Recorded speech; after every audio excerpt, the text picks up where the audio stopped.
how many African children can speak the languages of their grandparents fluently? Na nanoma wo ka bie wo mu. Wona wo se wo bo amamre ne amane ho ban no. Mebusa say, ufi pan mu no, wo de Asante twi no e kire wo mana. How many know the meanings carried by the symbols of their communities? And how many can interpret the proverb that once educated generations in ethics, responsibility, and social conduct? We cannot leave the answers to chance. Traditional authority must justify its continuing relevance through service. A chief who is concerned only with ceremony, privileges, titles, and public honor gradually diminishes the institution he represents.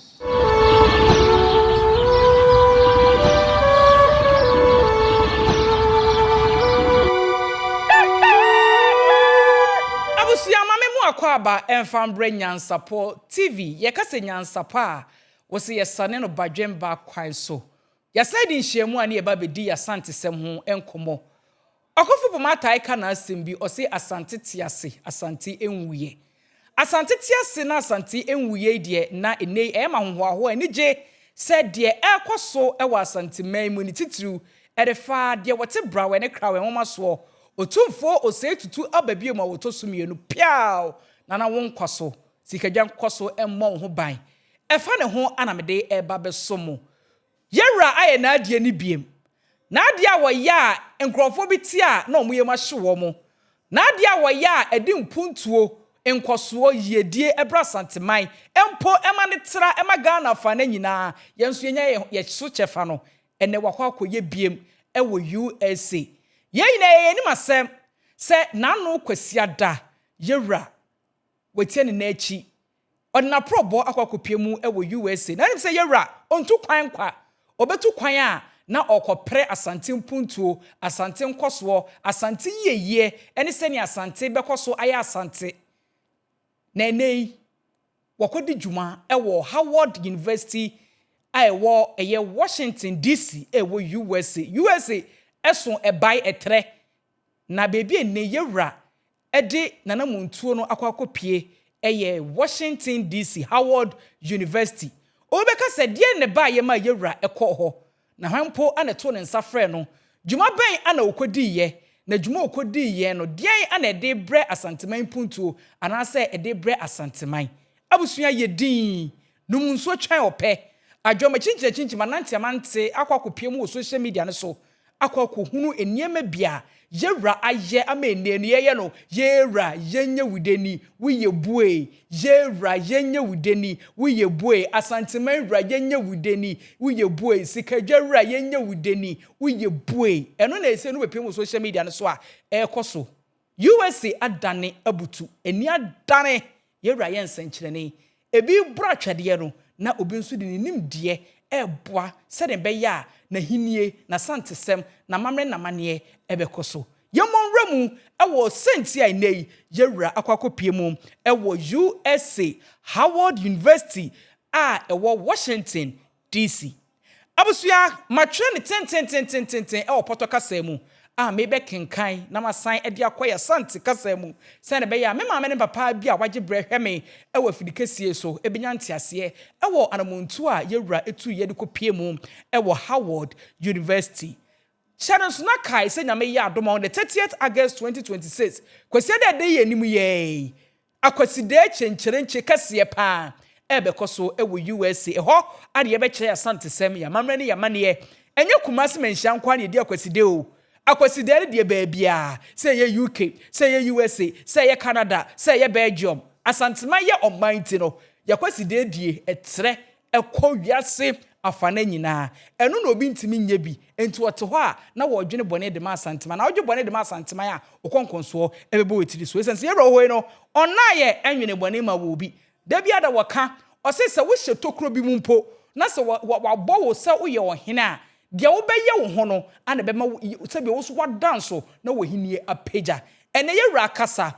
ose sankofa wo hoi no yenchi na ye kasa sankofa wo ni yenchi a eno nkyere se tete ho ne nyema bia na ye ya emfa mpuntu embre oman ana se embre kuro bi no chenchina ache ye kasa sankofa wo ni yenchi ntukofa na fa be ha oman no wei eya sembia wadi kiaka ewo Howard University ewo Washington DC enti yemonramu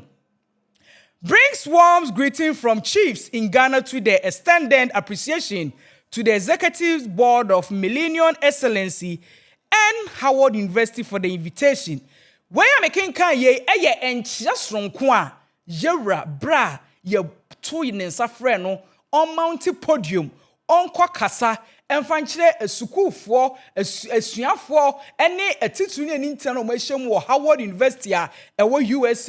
or the kind. Amamani amania kwanso oba sentimem ha anase yaka mu kra no se ukọ obi nchen a wo de nchia ema no ansa na obebo wa mane a na wabo enti onim amamre no onim denti no bra yewra enya sa kwanya no ye to ne nsa frɛ no obrempɔn okokroko se onfa na no disem embetugya ombetu asuafofo wona na wagye brɛ na ɔwɔ hɔ no wombetu omofo no ye ready kind de enchia sronko efri ye bibrem Ghana ni titiriw ene asanteman mu de ekoye emma titiriw ni ani ntina na omo atwa ahia mu ewo ye Howard University premises wo be bia na dwumadie no ekoso owie ye no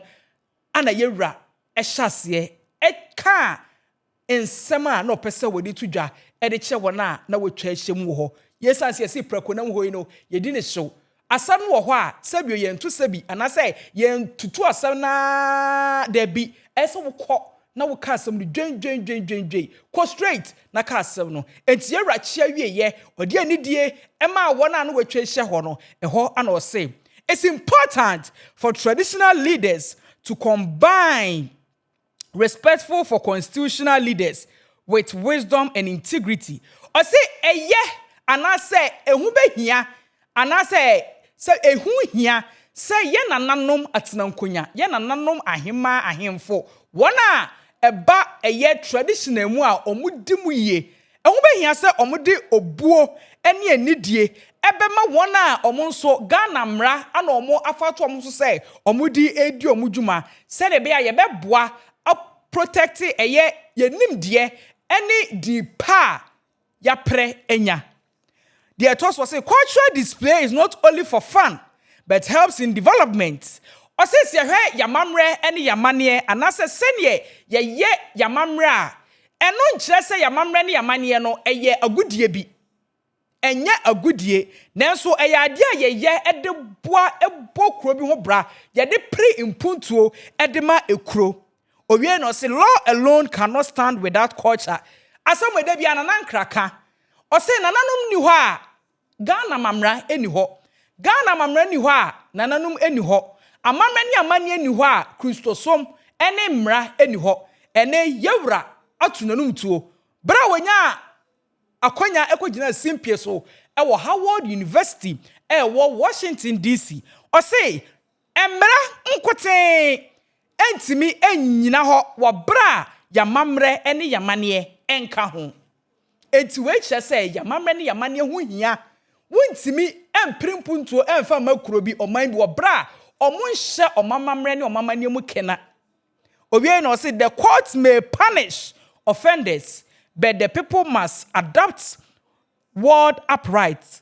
O say Ghana mra anase Ghana court ebetimi edi asotwe bia ma obi a omususu se odifo anase na asem a ode bedan court no eni mmeram anase na asem no yenjintum nanso onipa bia no eyese uwo wiase a utimi edi anidie wo buo eni sabio suban pa etena ye panisho de nanso se ye panisho kra na wasetena mu no eyese utimi di wo buo anidie eni sabio eniema pa edi wudwuma. The rulers are to protect the community, administer justice, preserve the land, defend the vulnerable, and maintain the people's inheritance. I am a day. Or say the rulers, I can say the rulers of one and wine. Nananum, one hour cabia a womb, a man penini, a tituni and intini, ministers, ye MPs, a yes, or more boy Ghana who bind, or more book robbing who bind, not sabio, attentine. Ene yensase ne no eto ape yesase a enkrofobia fa sebu akwan so esen no ese yetimi egina edefende na yetimi ehye eye yejapade a ye nananom bre ye de omogya pegu ho ma ye no yetimi hyemu kina eruti na ye wo we God bless our homeland Ghana and make our nation great and strong. both to defend and allow when you defend and on a yera call Howard a university wakwaka say yitimi ebo ejapadia ye na nom edu mumoja breye epemayen ni titru ene wona woka bie wom e wo man ni mu ene biaye bia uhu ewo. Or say authority separated from responsibility becomes dangerous and loses legitimacy. Why you to me asha wansa? Why woka bia ewom? Sa wo jra e free. Sabio ayi wo responsibility ho a eya na ehu. Esanso ema wo jra e free dimpa wa bre apɛ enya. Anase dimpa ye nananom abre apɛ enya. Asante political system is sometimes understood by the people who only encounter only its physical manifestation, the golden stool, drums, gold, and ornaments. Also, Oba Asante haya, hey! Etoda yet say yejumedia ye di ase wabra. Sebyo ye de enidie wobo ede ma yamamreni yamanie. The golden stool sikadwa kofi entwene fonton from any sabio a good dear any apampa dia ye digugu yensa eno ne emaye dance say wey oya santini wey e bona sante ho ban wey yesi. Now osha was the golden stool is not the sole property of Asante Hene. It represents unity, identity, historical continuity of Asante mine. O say Debia died dan krofo bebre na no. Enye ira kwa na beka ye ina ye nim. Se krofo solan Asante fo de sikadwa etu omo ho. Ade sikadwa kwa na ye omaja pade. Ade sikadwa kwa na ye omaja pade. Ene ye ira asechire ne se aka se emma fa nhye mutim se sikadwa ana ye sebio Asante ajapade a omo wo. Asante ye wajapade pa ye na nanom breye ede omoja pegu ho. Na sikadwa no de ma ne danso de ma ne ye sonko a da bia da woje ntre ha enkrofo kasa no mambo sikadwa de omo ho nto mo ne se sikadwa aya ade a eboa ede nkabom ema ye hu se wei anasa sumasi anaso benten oya Asantini eboa ema tete ho de ye refi ne kakai na esanso boa eka Asante nyina bom ema Asante be ye Asante enti sikadwa no enye se no ne ajapade a Asante memu ye wo se ye ka se ye ka ajapade a Asante man wa ye be betimo bobodi na ebi kwa ye mmo sikadwa din enti mo a hye mutirim se Asante sori a o ye kukukuku o ye kekakeka wo ma ne homene so se sikadwa no o se sikadwa ne botaye pa ne se wo ka Asante nyina ebom ene ma sikadwa e ma Asante e danso e o ma afefum. The position of Asante Hene is temporal but holds the people's heritage in trust. Waka Otumfuo'S ya Asante Hene ene wo ma ye nyina ye hu se Asante Hene e dan so no anasai tumi ekuta ne sa Asante Hene no enya ade wo di akwa awieye eye temporal ne mreso na nananom eto ne nsa frɛ na onfa Asante enkohya dakam enti wo maganafo ye Ghanafo Asante fo makoko piem wo USA eye Howard University omu sua de omama hu se Otumfuo'S tutu ababi motoso mienu Asante Hene onfa Asante enkohya adakamenem anase enye ajapade a eye ne de eye obia dia se ne breso a obeja Asante ho enti na wo che say the position of Asante Hene is temporal emre ye ni nka so enti won tena so enkwa awieye. Oye no see the leaders who consumes anything to the advantage of the present generation misunderstood the nature of stewardship. Tikro enkwa ejina. So the Asante Hene does not rule alone, but with chiefs, queens, linguists, and authorities. Yesi nyansa wo hene ni baku fotirim. Tikro wo so na enkwa ejina. Asante Hene na okotu ye. O say obeya Asante Hene anasa Asante betumpon ebekoso ama ene Asante ahyete wiase fafa na nyina no.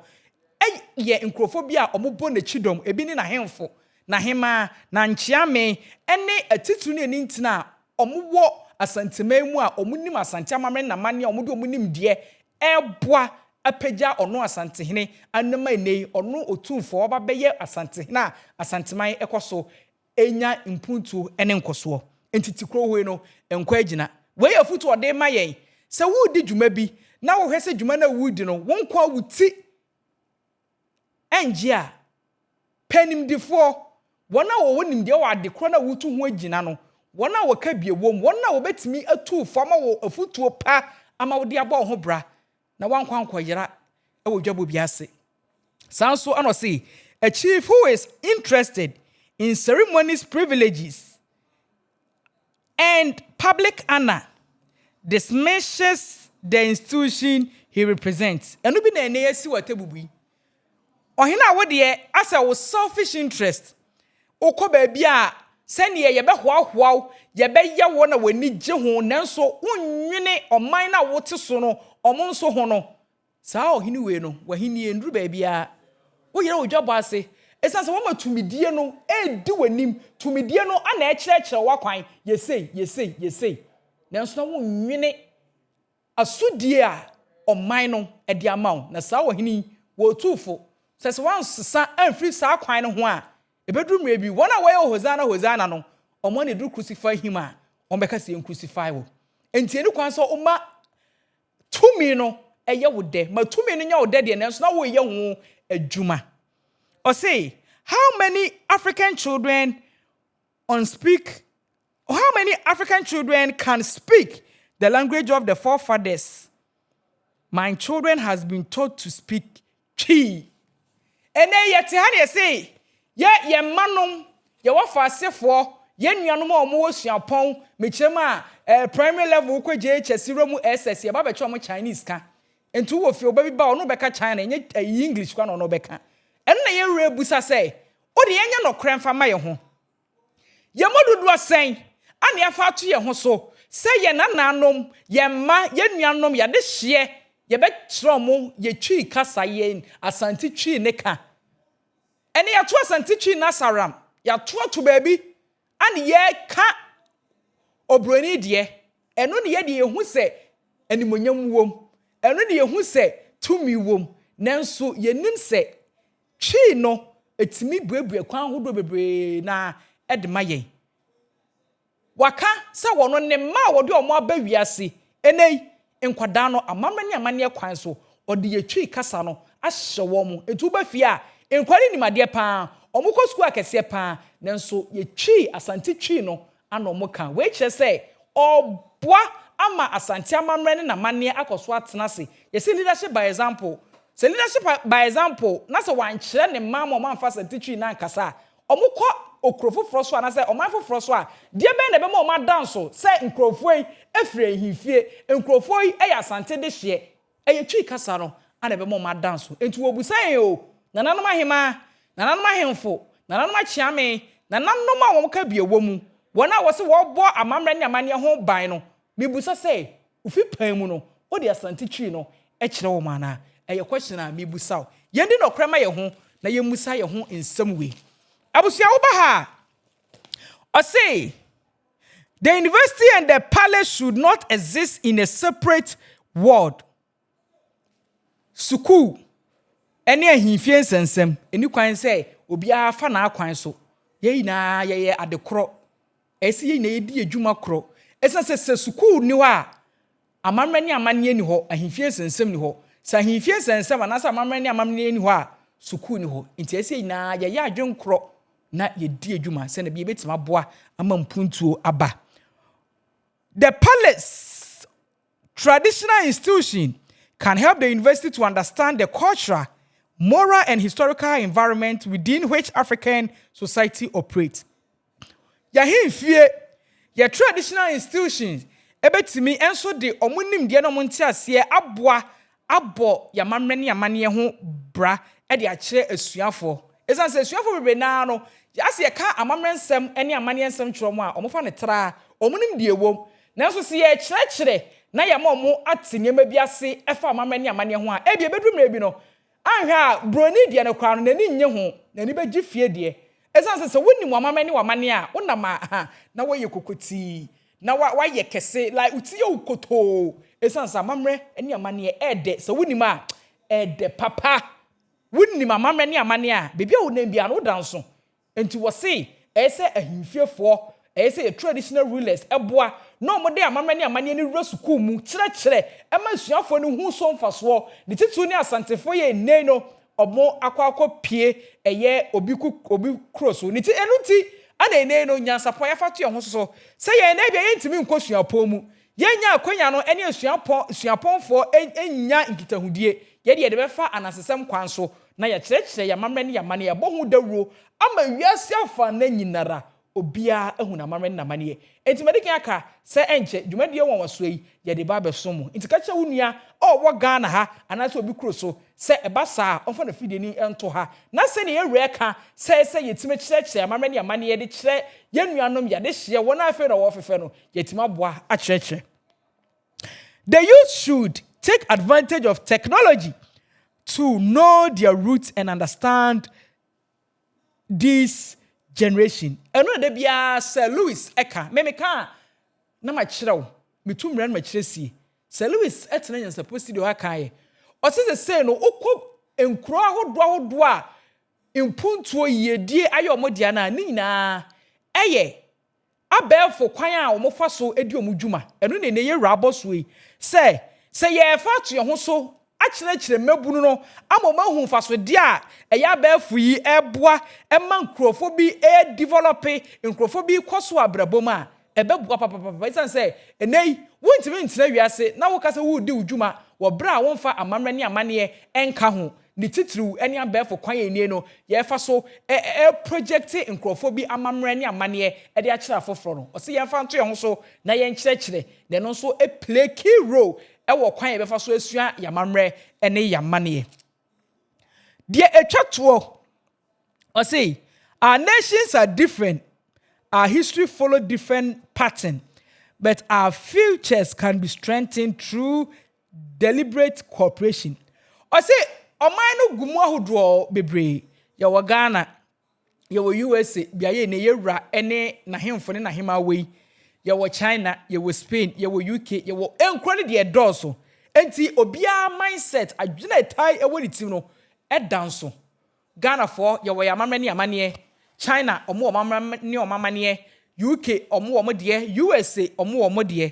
Enti se ka se ye di enu achi a ye ntimi mboa emma amamre ne amane a ebokro bia ho bra no entumpon anase emu enyere tawe. Ye betima yewe ya ese yina ye ba ebeye adwene kro ye beye baako na ye boa kyerɛkyerɛ na bibia nso etimi koyie ema impuntuo eba kuro bia mu abusua asam ne nya wode obi de adwene ntese kyerɛ se ne beye a ne kuro ebekɔso atena ne kuro ebeye krabehwe ne kuro ebetumpon na ebi mu nso nam baabi boma twiase kan atuo de hwehwehwa nkrofo yesua na yehwese ne yewra esifa epeja asantemai ewo wiase afa na nyina pia yewra won kwaso me de bedi kan aka se yede ye mpaibɔ etawachi se nyame ye adoma eda kwasiada Akwasidee yi enye krabehwe enye Akwasidee a ebeye topic of the day bia BBC obia befa se wo ka na ye ni munyamhye na minim se saa de ne kwaso a asantema befa no ntoma pa efra aha Nyansapo TV sem di kan eka ye no nala app anada ne dan na no obomachidom wama memu ayedu yenya ahoden betena ha sei ebiebie ya no kan sem ne bia ekoso ewa abefo ntintanfidikesie so owo abrochima mu se USA bia ya yewra ewoyi ana se UK ana se any other European country na pese wo mani sika firi ho e de bre odofo bi odehia bi o maame o papa unua bi wo fase bi ewo abibrem Ghana ha use nala app for Sunday so use iPhone a ko Apple Store na ko download app no so we use Android ya Play Store ko download na download wi a fa emma ni sika efiri ho efa bra na o ma ne wi a ani kasem ebom ne say wodru ba bia say wo bo 4 digit code ne hye ho no enye 4 digit code na bebo Nyansapo din no ana bebo wo bo Nyansapo din na o first $50 transaction na be di ka ye no ye be ma we discount of $20 transaction discount every so o pay with app day o say discount be fie na wo tie ni gisem etu do mo eni wudwuma na wo dia se da piesie ebebre me aso na ka chire adwo kromu enemy din da se ni yeshia bye bye. denti ne ebube ne bre ben se ebube ebe ye de den kura preko enim sebe odwampopo bi esi kuro ni mu a wase wadore sra tanyini wantena fie ema aseduamfo blani pie frimantam behin se pin enya nkwande wa na yesotro no wa ansa na odi asebe fita na no makode ebrensi am wa wotua ne nsem mojabumo ni hu duanani wie klaman wo ye sofo kra wo nye bi tontonte ye no sane ye fa nyansapo aboa ntaka na mane yakese na ntakra aboa ne die fanyinam kwatere kwa mada woro ma ntoma ye fe ni din de sein ni din de obama akola wa no so pese otrimu osuma ense bratam fam ne honhon hia na amerikasa sebe ka ya twa ni mu nyame nai ebu afaso enye de ya twa ni mu twa nyame sebedi akone be kwen bodi atwede na se kofi nro ne ya aben ntima nyina ni mu ampata na wo yade ya